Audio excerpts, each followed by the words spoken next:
ભગવાન રામના દૂત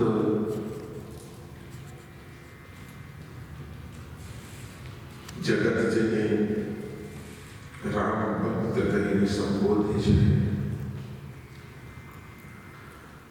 અને જેનો સેવા ભાવ, સમર્પણ ભાવ, સર્વસ્વ કહીએ તો શ્રી રામના શ્રી ચરણ છે. એવા હનુમાનજીની કથાના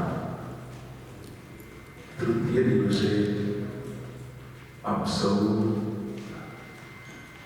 આદરણીય રામ ભક્તોના અંતઃકરણમાં વિરાજમાન પરમ કૃપાળુ પરમાત્માના શ્રી ચરણોમાં મારા જય શ્રી રામ,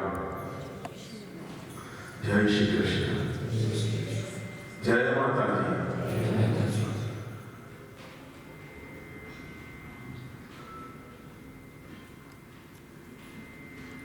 ભગવાનની પૂર્ણ કૃપાથી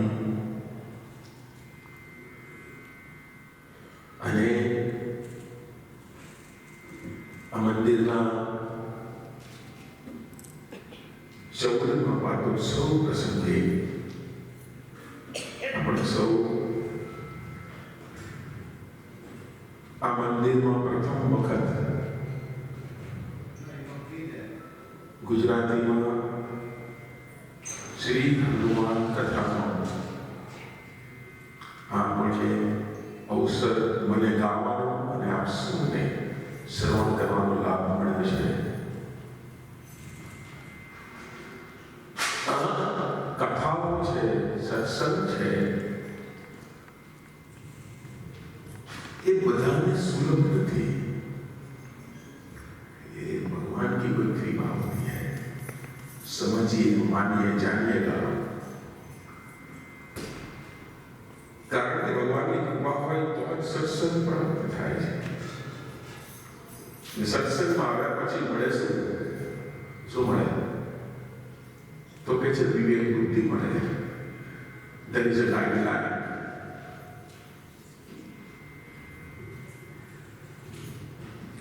ભગવાનની કથા વિવેક આપશે, ભગવાનની કથા આપણને ગાઈડલાઈન આપશે. બહુ જ અત્યંત આપણા પુણ્યની પ્રાપ્તિ થાય ત્યાર પછી મનુષ્ય દેહની પ્રાપ્તિ થાય છે. This is not only for the ભોગ only. આ ભોગમાં નથી. શાસ્ત્ર એને બિલકુલ ના કહે છે, પણ મારી જવાબદારી થોડો વિવેકથી કહું કે યસ માય ડિયર, ભોગ છે એક વાત છે. ભગવાન સ્વયં હિમસેલ્ફ એ પણ 3 કારણથી, એમાંનું 3 કારણમાં એક કારણ છે ભોગથી ભગવાન લીલા કરે છે. પુષ્ટિ સંપ્રદાય એમ કહે છે ભોગથી એટલે કેવી રીતે કે ભગવાન 3 ગુણનો આધાર લે છે: રજો ગુણ, તમો ગુણ અને સત્વ ગુણ.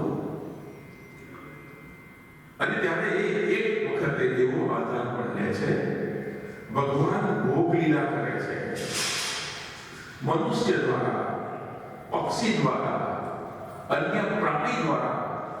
જે ભગવાન પ્રાણીઓની અંદર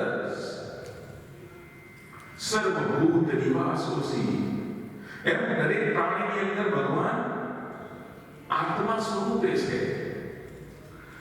તો આત્મા સ્વરૂપે સ્વયં ભગવાન હોય તો એનો અર્થ એમ થયો કે આપણે જે ખાઈએ છીએ એ પણ અંદર વાળો લે છે, આપણે માટે નહીં. અંદર છે બેઠેલો પુષ્ટિ સંપ્રદાય વૈષ્ણવ સ્વસ્થ કહે છે. શ્રીમદ વલ્લભાચાર્યનું કથન છે. વાત તમારા કહેવાનો અભારથી છે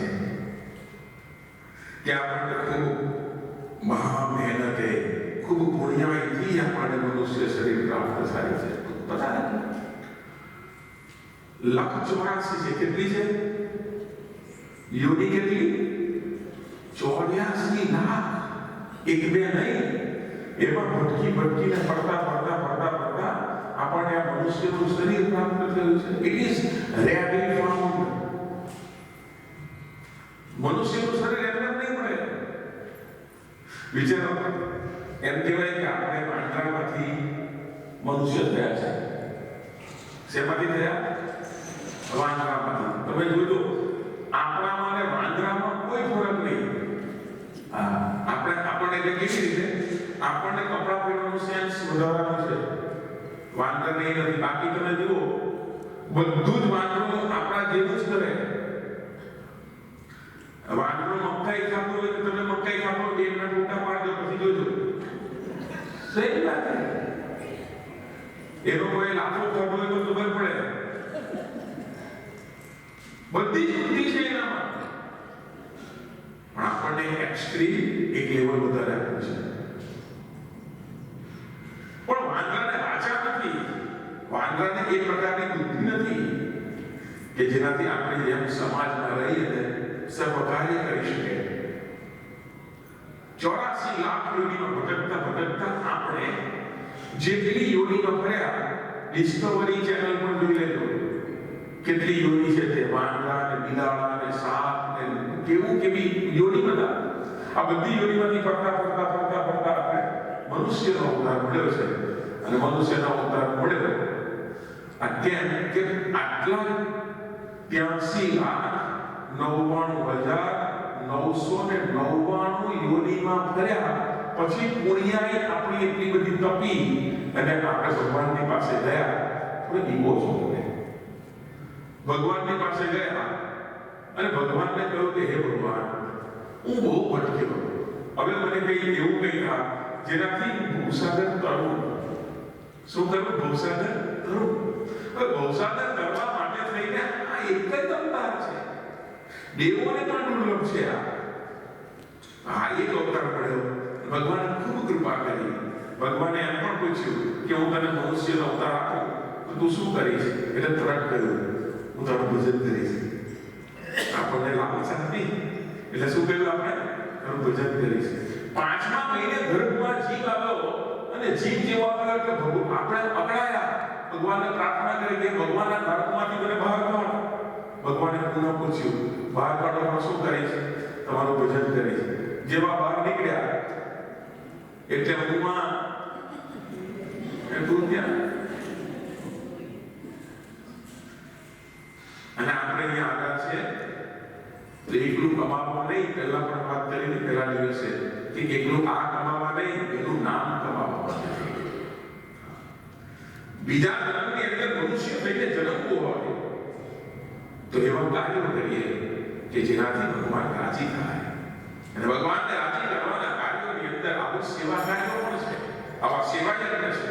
ભગવાનના પંથે ચાલીએ અને એને બતાવેલા વાહને જઈએ. અને આ વારંવાર મોકો નથી મળતો. વાલા તક ઝડપી લે તો સારું. આ એ પ્રેમ પ્રસંગ છે. તક ઝડપી લે તો સારું, હે તારું જીવન ખાશે ન્યારું. સાંભળો, અવસર જાય છે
એટલા ભજીયા ખાવા નથી થયું ભાઈ નહીં હોતો હે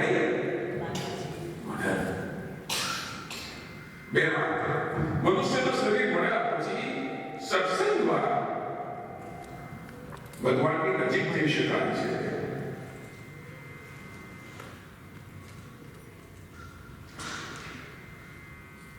આપણને કેટલું આયુષ્ય મળે છે કોઈને ખબર